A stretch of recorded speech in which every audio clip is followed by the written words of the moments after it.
My MIL showed up uninvited to my postpartum recovery room, pulled the nurse aside, and said, "She's too tired to think straight.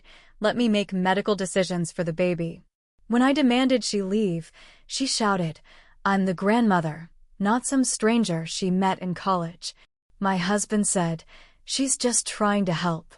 I pressed the call button, asked for hospital security, and what I filed that day became a permanent mark on her record. I'm 34, living just outside Denver, Colorado. My husband Mark and I have been married 6 years. He's 36. And his mother, Brenda, is the reason I'm writing this. To explain how everything exploded, I need to go back to the start. Brenda has always been overbearing. The kind of person who thinks she's always right, even when it's clear she's wrong.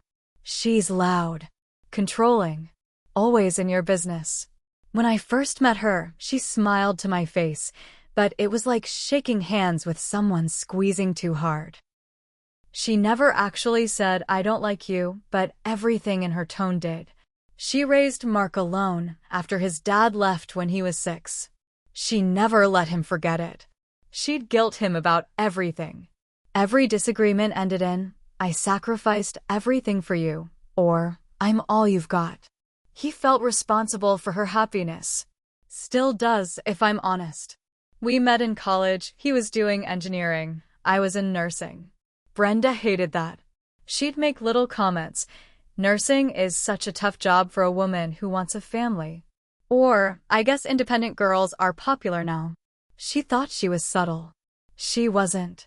When we got engaged, she had a full-on crying breakdown. Not tears of joy. She said to Mark, "Are you doing this just to get away from me?" I heard about it later. That's the level we were dealing with. I still tried to make it work. I told myself, she's just protective. I let her be more involved than I was comfortable with. Holidays, visits, even let her decorate our spare bedroom for the future grandbaby. I thought I was doing the right thing. I thought I was being nice. Then I got pregnant. And that's when she dropped the mask. Brenda went from annoying to suffocating overnight. She started calling daily. Sent me baby books from the 1980s. One of them said breastfeeding was unhygienic and that formula was modern science. She'd show up without asking. Once, I was asleep on the couch and woke up to her in our kitchen, unpacking groceries she'd brought for the baby. I was 5 months pregnant. I told Mark it was too much. He said, "She's just excited." I said, "She's out of control." He said, "She means well." I started to feel like I was crazy, like I was the problem. Then came the labor. It was long. 28 hours of pure hell. I ended up with stitches and barely had the energy to hold my son. But I did. The moment they placed Levi in my arms, I knew one thing. No one was going to come between me and this baby. 2 hours after delivery, while I was still recovering and Levi was asleep beside me, Brenda walked in. No call. No warning. She just appeared in the doorway like some self-important queen. Her voice went loud immediately. "Oh, my baby. Look at you." Then she kissed my forehead, like I wasn't covered in sweat and pain and blood, and said, "You rest now. Grandma's here." Then, without asking, she picked up my baby. I said, "Please give him back." She said, "He's fine. You're too tired to think straight. Just rest." I sat up. I was still in a hospital gown, still bleeding, and I sat up. Then she turned to the nurse and said, "Can I speak to you privately?" My heart started pounding. I looked at Mark. He shrugged. A few minutes later, the nurse came back, looking weirded out. She leaned in and whispered, "Do you want your mother-in-law making decisions for your baby? She told me you agreed to that." I said, "What?" She said you were too tired to decide things and that she was stepping in. I looked at Mark. He rubbed his face and said, "She's just trying to help." That's when I pressed the call button. The nurse asked if I wanted security. I said yes. Absolutely yes. Brenda saw what I was doing and said, "You're being ridiculous." I said, "Give me my son." Now. She didn't move. When security walked in, she said, "This is insane." I'm the grandmother, not some stranger she met in college. I said, exactly. You're not his mother. And you don't speak for me. She tried to argue. Said I was hormonal and exhausted and not in my right mind. I was very much in my right mind. I told the nurse, please document all of this. She tried to override my authority as the child's mother. That needs to go on record. She nodded. She said, already done. And you're not the first mom she's tried this with. Turns out Brenda had pulled this before. Twice. With Mark's cousin's wife and another family friend. But they never made formal complaints. They let it go. I didn't. I filed an official incident report the next morning. I made it formal. Written. Signed. Brenda now has a flag in the hospital system. Her name is in a patient alert database. Any future visits to any major hospital in the Denver area will show she tried to pose as a medical proxy without consent. That stuff doesn't go away easily. She tried to threaten legal action. But doing that would mean the hospital would bring forward the whole report, including nurse statements and prior patient flags. She dropped it. Mark and I, we fought hard that night.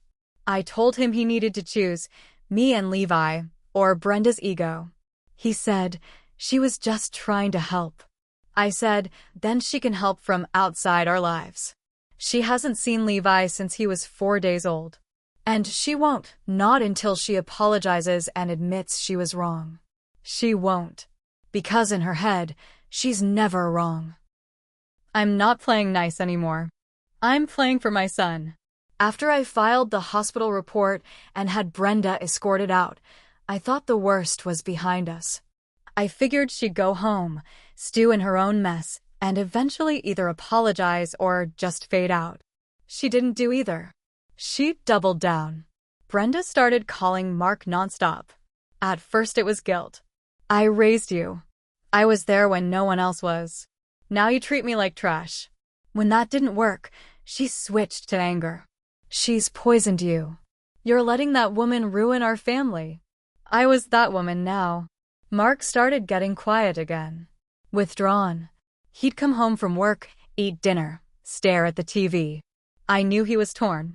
But I also knew he wasn't being honest with me. Then I found out why.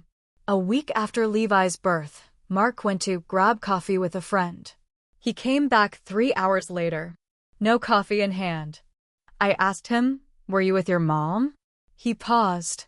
She just wanted to talk. I couldn't believe it. After everything she did? He went to see her alone? He said, she misses the baby. I said, she tried to take legal control of our child. Do you get that? That's not missing someone. That's a power grab. She didn't mean it like that, he said. I walked out of the room. I locked myself in the nursery and just sat there holding Levi, trying not to scream. A few days later, I got a message on Facebook. It was from Mark's cousin's wife, Jenna. She and I weren't close, but we got along at family events. The message said, hey, just so you know, Brenda's been showing people pictures of Levi. She said you sent them to her. I thought that seemed weird. I didn't send her a single picture. I asked Jenna what exactly she meant. She sent me screenshots. They were pictures of Levi from my private Instagram account. One that was locked. Only close friends could see it. I'd posted maybe 3 photos total. Then I figured it out. Mark hadn't unfollowed Brenda from my private Instagram. I checked. Yep. There she was. I felt sick. I asked Mark, did you give your mom access to my Instagram? He froze. I didn't think it mattered. I stared at him. You gave her photos after what she did? She just wanted to see him. She can look at the hospital report then. I unfollowed her. Blocked her. Locked down every account I had. I started taking photos off the cloud. It felt like I was living in a war zone, just trying to keep my baby safe from his own family. And then came the real twist. 2 weeks later, I got a letter in the mail. Not a regular letter. A legal one. It was a petition for grandparent visitation rights. Brenda was suing us. I almost passed out when I read it. I sat on the kitchen floor and stared at the paper. She was suing me to get time with Levi after everything she did. Mark came home from work and found me shaking. I showed him the letter. He looked pale. I didn't know she was going to do this. You met with her, I said. What did you think she was planning? He sat down, head in his hands. I didn't think she'd go this far. This is war, I said. And she started it. I hired a lawyer that week. We began collecting every bit of evidence.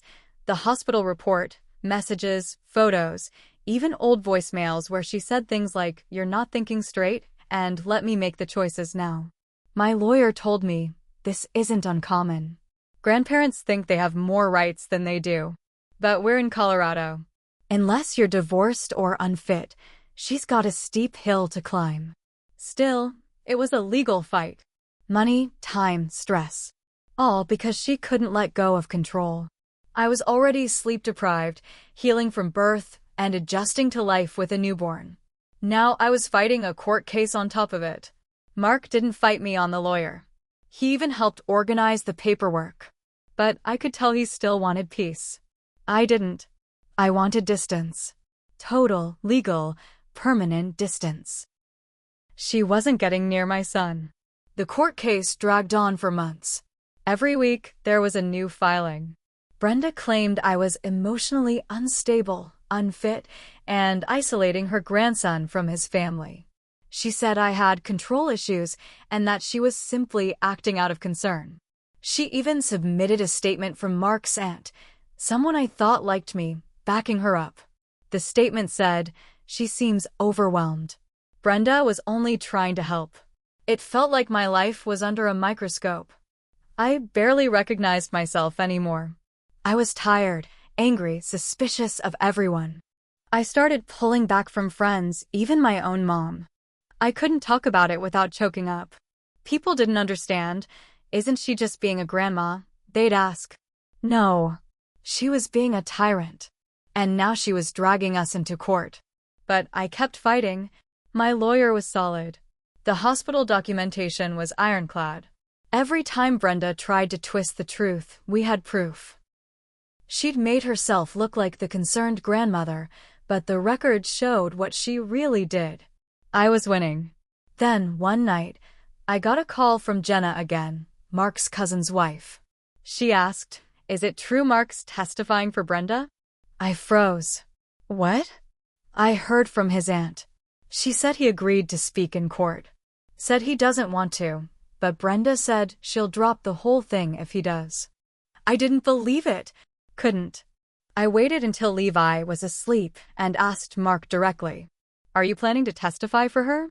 He didn't answer right away. That was all the answer I needed. "You said you supported me," I said. "You saw what she did." "I do support you," he said, quietly. "But she's my mom. She tried to steal our child, Mark. She didn't mean it like that." I lost it. You want to sit in court and hand her the one thing she doesn't deserve? After all the hell she put me through? You want to do that to me? "I just want this to stop," he said. I looked him in the eye. "Then you better pick a side." He didn't say anything. That silence was enough. I called my lawyer the next morning and told her everything. She wasn't surprised. She said, "We can still win this. But if he testifies against you, it weakens our position. Especially if the court thinks there's division in the home." I had to think fast. I changed the legal strategy. We refocused everything on me as sole guardian. I started documenting everything: who fed Levi, who bathed him, who made the doctor appointments. It was all me. Every detail. I stopped letting Mark handle anything related to Levi's care. That's when things really broke down at home. Mark and I started sleeping in separate rooms. We barely spoke. When we did, it was short and cold. He didn't say it, but I knew he blamed me for blowing everything up. I didn't care anymore. I was done playing nice. 2 weeks before the court hearing, I got a manila envelope in the mail. No return address. Inside was a printout of emails. Between Mark and Brenda. Dozens of them. In them, she called me a manipulator, a danger, unstable. She told Mark Don't let her push you around anymore. The court needs to hear your side. And Mark had replied, I'll do what I can, but she's watching everything. He was going to testify for her. He was going to help her take our son. I packed a bag that night. I took Levi and left. I stayed with my sister an hour away. Filed for an emergency protective order the next morning. Cited the messages, the pending court case, the family betrayal. I had Brenda blocked from everything. Now I blocked Mark too. That's when the real storm hit. After I left, everything moved fast. The emergency order was granted. The judge agreed there was reasonable concern that Brenda, and possibly Mark, were trying to interfere with my rights as a parent. Mark wasn't allowed contact until the court reviewed everything. He tried to call. He left voicemails. I didn't mean for this to happen. Please come back. You're being dramatic. I didn't answer any of them. I gave the voicemails to my lawyer. Brenda also tried to contact me through her lawyer. A formal letter that said, our client would like to resolve this peacefully. She misses her grandchild. My lawyer responded, our client is not interested in mediation. A week before the court date, Mark showed up at my sister's front door. I didn't let him in. He stood there in the cold and said, please, just talk to me. So I did. Through the door. You had a choice, I said. You picked her. I was trying to make peace. No. You were trying to keep her happy. Same thing you've been doing your whole life. But you put our son at risk. He looked like he was going to cry. I didn't open the door. Court day came. Brenda arrived with a full team, lawyer, supporters, even her hair done up like she was going to church. Mark sat beside her. He looked like he hadn't slept in days. I didn't look at him once. When it was my turn to speak, I laid everything out. The hospital report. The photos she took without my consent. The emails. The fact that she tried to take control of Levi's medical care behind my back. And then I played the voicemails. The judge listened in silence. Then my lawyer dropped the final bomb, the anonymous envelope. The emails showing Mark and Brenda working together behind my back. That changed everything.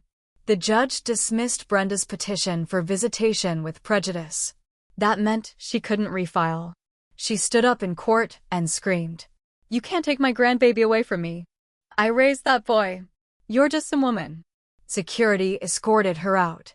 Again. As for Mark, the judge looked him dead in the eye and said, you betrayed your wife during a time of medical recovery and left your child exposed to a known risk. I suggest you hire your own lawyer. He didn't contest custody. It's been a year now. Levi's doing great. Walking, talking, curious about everything. Mark and I finalized the divorce 3 months ago. He sees Levi every other weekend, under supervision for now. He's going to therapy, or so he says. Brenda? She moved to Arizona to start fresh. Last I heard, she's telling people I kidnapped her grandchild. Let her talk. She lost everything. She's flagged in the hospital system. Barred from my child's school. And she'll never be alone with him ever. I don't feel guilty. Not for pressing the call button. Not for filing reports. Not for leaving. Some people say family is everything, but family doesn't lie behind your back. Family doesn't try to steal your baby when you're too weak to stand. And family sure as hell doesn't take the side of someone who does. I did what I had to do. I protected my son. And I'd do it again. Every single time.